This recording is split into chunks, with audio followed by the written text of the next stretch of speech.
thank you for joining us. A Thunder Bay man facing 2 counts of second-degree murder for a 2017 double homicide has instead pleaded guilty to just 1 charge of manslaughter.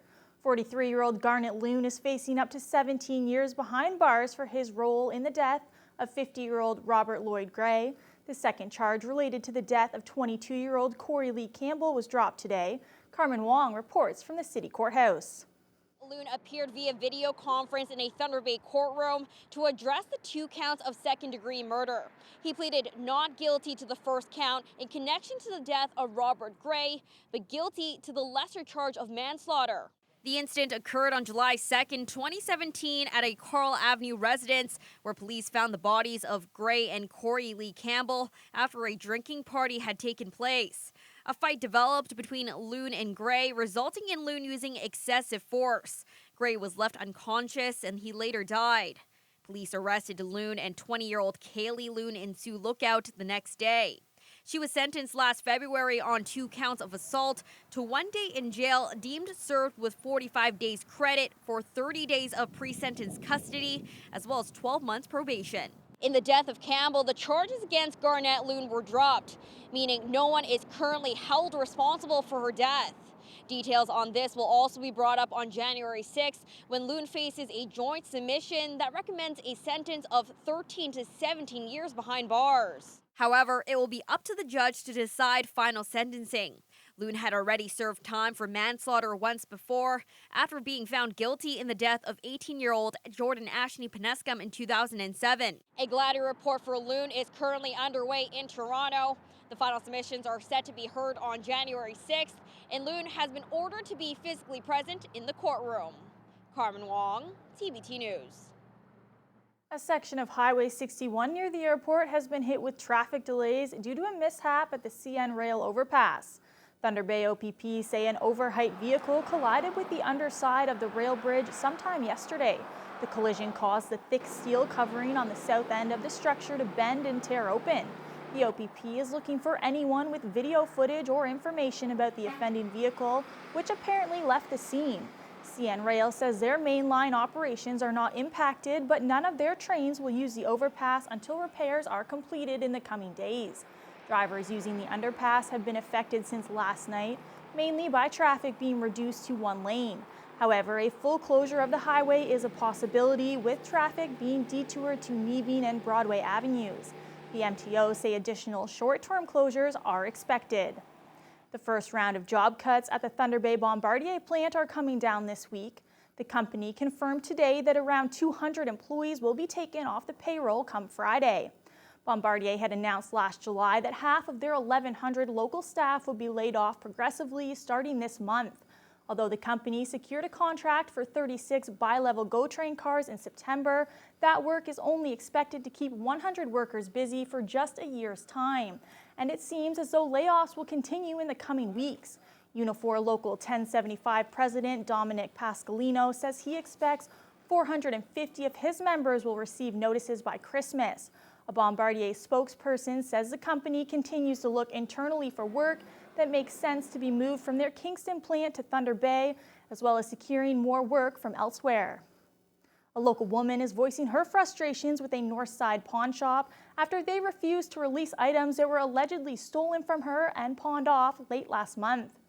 Suzanne Tardif came home from vacation on October 29th to find over 35 items stolen, including power tools, totaling over $5,000. She later discovered some of the items were resold to 3 different pawn shops, including Big Ed's.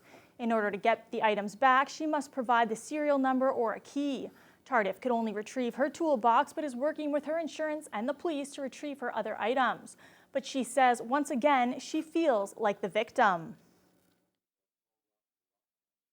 For $240, Ed's pawn shop, Big Ed's pawn shop, won't release my items because they said then they become the victim. So now, because they won't release my items, I'm re-victimized again through this local business of ours. This is an epidemic of break-ins for the drug use in the city. The owner of Big Ed's pawn shop declined an on-camera interview, but says returning the items leaves them uncompensated. He says the shop follows the same policies with all requests to retrieve stolen goods. There is a warrant for 2 suspects connected with the robbery, but they have not yet been apprehended. In a show of support for the city's LGBTQ community, Thunder Bay City Council has voted to set aside money in next year's budget to install rainbow and transgender-themed crosswalks at a pair of intersections. And while the estimated price tag was $35,000, it will likely cost the city significantly less than that, thanks to some design modifications and a commitment from the local Pride organization to pay a significant portion. Ryan Benazzo explains. By the time Thunder Pride holds its 10th anniversary celebration next year, 2 of the 4 crosswalks at the Bay and Algoma intersection, as well as 1 outside of City Hall, will look more like this. On Monday, Council agreed to set aside money in next year's budget for the installation of the rainbow and transgender-themed crosswalks.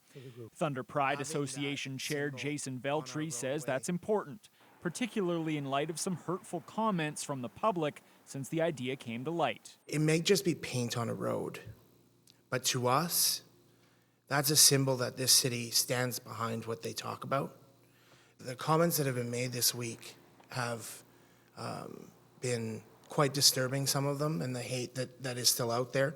And it's why Pride matters. It's why we're here still fighting to be included in cities and in our country. The initial estimate for applying the thermoplastic material, which is far more durable than conventional paint, was $35,000. But the scope was reduced from 4 colored crosswalks, as seen here, to 3, split between the 2 intersections. And Thunder Pride also volunteered to pay half the cost, dropping the city's estimated portion of the bill to about $14,000 or so. Those councillors present for the vote approved it unanimously. If we want our community to be vibrant and inclusive, we need to invest into that vibrancy and inclusivity. I want my sons to grow up in a Thunder Bay that includes all communities. This is creative and new and looking at respect of all peoples. Also on Monday, Council approved the implementation of new user fees for competitive youth rep teams that use city-owned fields. The fee is based on the length of a team's season and could cost families up to $31 a year per child. The new fees won't apply to non-competitive house league teams, and while some on Council couldn't justify forcing some to pay and not others, this is completely inequitable. It's just not fair. The new fees were approved by a 7-4 majority. It's expected to bring in more than $14,000 in new revenue. Ryan Benazzo, TBT News. A big party is in the works for Thunder Bay's 50th anniversary on January 1st. In fact, there's a bunch of festivities on tap throughout 2020.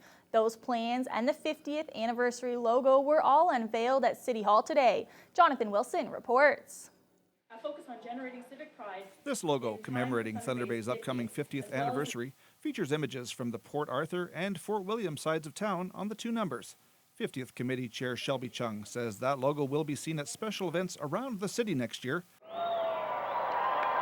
Back in 1995, when the city celebrated its 25th anniversary, a big party was held at Fort William Gardens on January the 1st, and around 3,000 people turned out. This time the event on New Year's Day will be a bit smaller, held at the HMCS Griffin on Algoma Street, and it will feature the opening of a time capsule. So 25 years ago, the city of Thunder Bay put things into a time capsule, sealed it off, welded it shut, and we have no idea what's in it. So we're going to open that. That's going to be our event to kick off the year. Thunder Bay was formed on January 1st, 1970, following a controversial vote on the new name. The other 2 choices, Lakehead and The Lakehead, actually received more combined votes than Thunder Bay.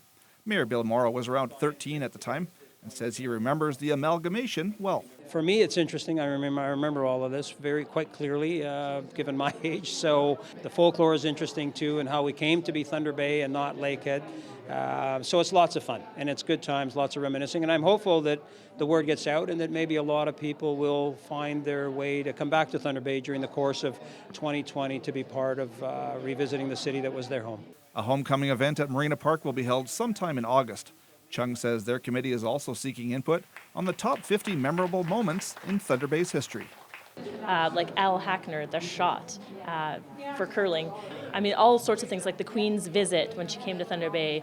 Some Walter Assef stories have come out. There was a flamingo that flew to Thunder Bay. Like, there's all these weird things, the spots on the pagoda, all these moments that have happened in the last 50 years. It's been really fun to talk about them and trying to figure out which 50 moments best represents Thunder Bay.